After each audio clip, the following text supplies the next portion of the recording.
Salut et bienvenue à notre programme RFS Academia, toujours dans le cadre de notre formation en site. Dans cette vidéo, nous allons voir comment récupérer les données géographiques sur Google Earth afin de les utiliser sur QGIS ou ArcGIS. Voilà, là je viens de lancer le logiciel Google Earth. Nous avons là le lancement de ce logiciel. Et là, astuce au démarrage, en fait, cette boîte de dialogue apparaît pour vous indiquer certaines informations concernant ces logiciels. Vous pouvez décider afin que cela ne puisse pas apparaître, ne puisse plus apparaître plutôt, voilà. Et là, le logiciel dès le démarrage vous présente le monde, le globe terrestre. Et nous allons un peu présenter quelques outils qui sont présents sur cette interface. Voilà, donc vous avez la possibilité de bouger, tourner, regarder tout autour de vous, déplacer grâce à votre souris en utilisant la boule. Voilà, nous avons là la barre des titres. Après la barre des titres, nous avons là la barre de menu. Vous avez là des différents menus et ces différents menus contiennent des options, soit des outils.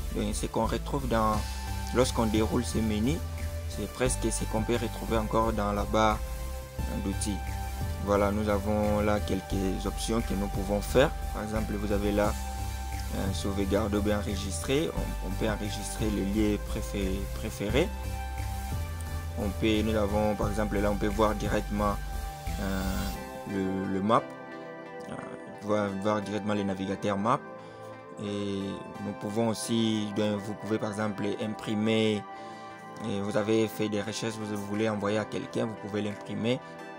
Vous pouvez par exemple là, toujours avec ces menus, vous pouvez quitter les logiciels, vous pouvez vous déconnecter au serveur et autres. Après ces menus, nous avons là le menu éditer, où vous pouvez par exemple copier, coller, toutes sortes de choses là. Là, nous avons affichage.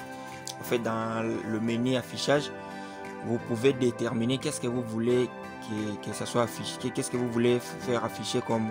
Vous pouvez déterminer quel outil afficher. Vous voyez, dès que je décoche là, la barre d'outils qui était là n'apparaît plus, a disparu. Donc, ça veut dire que c'est à moi de déterminer quel outil faire apparaître sur l'interface et quel outil enlever. Voilà. Donc, après ça, nous avons là outils. Nous avons là par exemple les régler, GPS et autres. Et vous pouvez cocher, prendre ces outils là pour les utiliser. Après la barre de menu, nous avons là la barre d'outils. Il y a quelques outils qui sont là que nous allons expliquer. Et du côté droite, en haut, nous avons là l'outil regarder autour de vous. Donc avec cet outil, vous pouvez tourner la carte et le globe pour regarder tout autour de vous.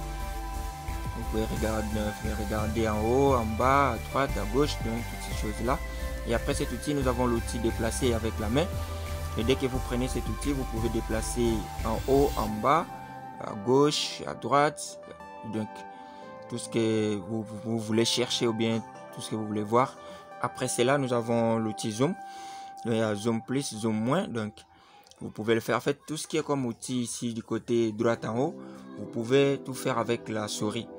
En utilisant la boule de votre souris, vous pouvez soit faire le zoom plus comme zoom moins. Déplacer, regarder tout autour de vous et autres. Voilà. Et après ça, nous avons là en bas, nous avons la localisation. En fait, ici, le logiciel vous propose la localisation. Il indique là où vous êtes par rapport à la planète Terre.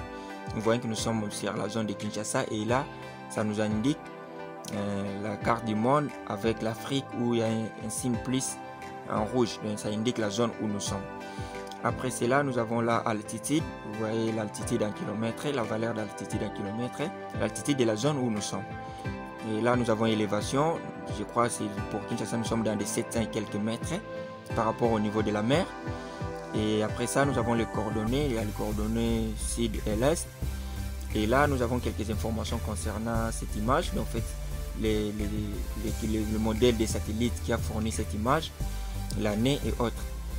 Et après ça, ici, nous avons l'échelle du côté gauche. En fait, c'est l'échelle, les degrés d'échelle que nous avons sur cette image. Au fur et à mesure, par exemple, que nous zoomons, en faisant zoom plus comme zoom moins, vous allez voir que la valeur de cette échelle change aussi. Voilà.